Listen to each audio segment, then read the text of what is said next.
আমার বিয়ে হয়েছে 17 বছর হয়ে গেছে। তো এই কেকটা আমার অ্যানিভার্সারির জন্য বানিয়েছিলাম। হ্যালো এভরিওয়ান, আসসালামু আলাইকুম। সবাই কেমন আছেন? আশা করছি ভালো আছেন। আমরা আলহামদুলিল্লাহ ভালো আছি। আমার নতুন আরও একটি ভিডিওতে আপনাদের স্বাগত। আশা করছি এই ডেকোরেশন ভিডিওটা আপনাদের কাছে ভালো লাগবে। তো আমি একটা লাভ শেপের কেক বেস বানিয়ে নিয়েছি। এই কেকটা আমি বানিয়েছিলাম লাইভে। তো এটা হচ্ছে পান্দান ফ্লেভার। তো আমি এখানে বোর্ডের মধ্যে কিছুটা ক্রিম দিয়ে তারপরে কেকের একটা স্লাইস দিয়ে দিলাম। এখানে আমি কেকটা 3টা স্লাইস করেছি। তো একটা স্লাইস দিয়ে মিল্ক সিরাপ দিয়ে নিলাম। তো মিল্ক সিরাপটা দিয়ে আমি এখানে হুইপ ক্রিমটা দিচ্ছি। তো হুইপ ক্রিমটা আমি এখানে ইউজ করেছি এবার হুইপ। আমাকে অনেকে জিজ্ঞাসা করে মেসেজে এবং কমেন্টে যে আমি কোন হুইপ ক্রিমটা ইউজ করি, সেজন্য আমি বলে দিলাম। তো এবার হুইপ ক্রিমটা ইউজ করেছি। তো হুইপ ক্রিমটা স্প্রেড করে দিয়েছি ভালোভাবে। তো তারপর সাইডেও যে ক্রিমটা অসমান ছিল সেটাও আমি একটু সমান করে নিলাম। তো কেকের আরেকটা স্লাইস দিয়ে দিয়ে দিব এখন। তো দিয়ে সেমভাবে কিন্তু আমি আবারও মিল্ক সিরাপ দিব, তারপরে হুইপ ক্রিম দিয়ে স্প্রেড করে দিব। আমার কথা বলতে একটু সমস্যা হচ্ছে, আর শরীরটা একটু খারাপ, তো কথা বলতে গেলে জড়িয়ে যাচ্ছে আর কি। তো আবারও সুগার সিরাপ মিল্ক সিরাপটা দিয়ে দিলাম। তো দিয়ে হুইপ ক্রিম দিয়ে দিচ্ছি। তো আমার আজকের ভিডিওটি যদি আপনাদের কাছে ভালো লেগে যায়, please like, comment and share করে দিবেন। যারা আমার এই ভিডিওটি ফেসবুক পেজ থেকে দেখছেন, এখনও আমার পেজটিকে ফলো করেননি, প্লিজ ফলো করে দিবেন আর লাইক, কমেন্ট অ্যান্ড শেয়ার করে পাশেই থাকবেন। আর যারা আমার এই ভিডিওটি ইউটিউব চ্যানেল থেকে দেখছেন, এখনও আমার চ্যানেলটিকে সাবস্ক্রাইব করেননি, প্লিজ চ্যানেলটিকে সাবস্ক্রাইব করে লাইক, কমেন্ট অ্যান্ড শেয়ার করে পাশেই থাকবেন। তো আমার কেকটা ক্রামকুট করা হয়ে গেছে। তো আমি এখন ফ্রিজে রেখে দিয়েছিলাম। তো ফ্রিজে আমি 1 ঘন্টার জন্য রেখে দিয়েছিলাম। তো 1 ঘন্টা পর বের করে আমি এখন পুরো কেকটা আবারও হুইপ ক্রিম দিয়ে কভার করে নিচ্ছি। ফার্স্টে আমি সাদা ক্রিম দিয়ে কভার করছি।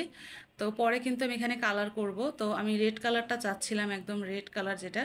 তো আমি কালারটা ইউজ করেছিলাম ট্রান্সের। অনেকগুলো কালার দেওয়ার পরেও কিন্তু আমার কেকটা তিতা হয়ে যায়নি। আর একদম একদম যে লাল টকটকে ওই রকমও কালারটা আসেনি।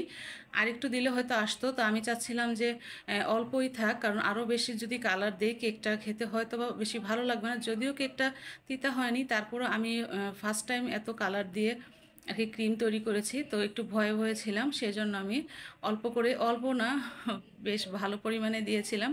তো আরেকটু দিলে হয়তো বা কালারটা একদম লাল টকটকে হতো। তো এই তো পুরোটা কেকের মধ্যে আমি ক্রিম দিয়ে ভালোভাবে স্প্রেড করে নিচ্ছি। তো কিছুটা ফিনিশিং দেওয়ার পর আর কি, তো আমি লাল কালারের ক্রিমটা দিব। তো কেকটা ভেবেছিলাম যে একটু অন্যরকম করবো, মানে যেমন চেয়েছিলাম আর কি, কেকটা ওই রকম করা হয় নাই। মনে মনে ভেবে রেখেছিলাম যে একরকম করব, কিন্তু লাস্টে ডেকোরেশন করার সময় ওই রকমটা হয়নি। কারণ ওই দিন আমার প্রচুর কাজের চাপ ছিল, মানে ঘরের আর কি, ঘরের কাজ এবং বাচ্চাদের স্কুল থেকে আনা নেওয়া ওইসব কাজ করে বাসায় কেক বানিয়ে ডেকোরেশন করে একটু কষ্টই হয়ে গিয়েছিল, শরীর একটু খারাপ হয়ে গিয়েছিল। আর এই কেকটা ডেকোরেশন করেছি আমি প্রায়ই আপনাদেরকে ভিডিওতে বলি, অনেক রাতে আমি ডেকোরেশনটা করি, রাত 12টা-1টার পরে ডেকোরেশন করি। তখন আমার খুবই খারাপ লাগছিল। তো চেয়েছিলাম একরকম করতে, বাট পরে করেছি অন্যরকম করে। তো এই তো পুরোটা কেকে আমি কালার দেওয়া ক্রিমটা দিচ্ছি। তো একটু ভয় ভয়ে দিচ্ছিলাম। আর দ্বিতীয়বারের মতো আর কি ক্রিমটা যখন দিতে যাই, তখন আমার কাছে একটু ভয় লাগে যেন সাদা ক্রিমটা ওর উপরে চলে আসে, এই জন্য। তো অনেক ধীরে ধীরে দিয়েছি, বাট এখানে কিন্তু ভিডিওটা আমি ফাস্ট করে দিয়েছি। তো এটাতে লাল ক্রিমটা দিয়ে কিছুটা মানে ফিনিশিং এনে পরে আমি এখানে 3টা ফুল দিব। তো 3টা ফুল দিয়ে আর সুগার বল দিয়ে আমি কেকটা ডেকোরেশন কমপ্লিট করে ফেলবো। তো খুবই খারাপ লাগছিল। তো যত তাড়াতাড়ির মধ্যে কেকটা ডেকোরেশন শেষ করতে পারি ততই আমার মনে হচ্ছিল যেন ভালো হবে। তো ওই দিন কিন্তু আমি 2টা কেক ডেকোরেশন করেছিলাম একসাথে। তো এটা তো আমার অ্যানিভার্সারির জন্য, আর আরেকটা কেক বানিয়েছিলাম অন্য আরেকজনের অ্যানিভার্সারির জন্য। তো ওইটা আমি অন্য জায়গায় দিয়েছিলাম। তো সেইটা আমি যখন ওই কেকটা ডেকোরেশন ভিডিওটা আপলোড করব, ওই কেকের মধ্যেই বলবো যে কোথায় দিয়েছিলাম ওই কেকটা। তো দুইটাই কিন্তু একদম সিম্পলের মধ্যে করেছিলাম, তো এত গর্জিয়াস কাজ করিনি। তো আমি এখানে সাইডে একটা জিগজ্যাগ কি বলে এটাকে, স্ক্রাইবার দিয়ে একটা ডিজাইন করে দিলাম সাইডে। তো একদম সিম্পল ডিজাইনটা হয়েছে। আর একটা উপরে একটা প্যালেট নাইফ দিয়ে, তো যেভাবে মানে ভিডিওতে দেখছেন আর কি, ওইভাবে একটা ডিজাইন করে দিয়েছি। তো এটা আসলে মুখে বলা যায় না, দেখেই বুঝতে হয়।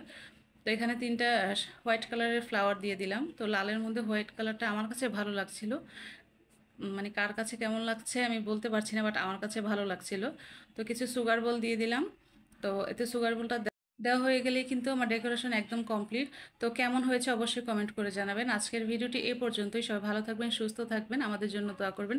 আসসালামু আলাইকুম, আল্লাহ হাফেজ।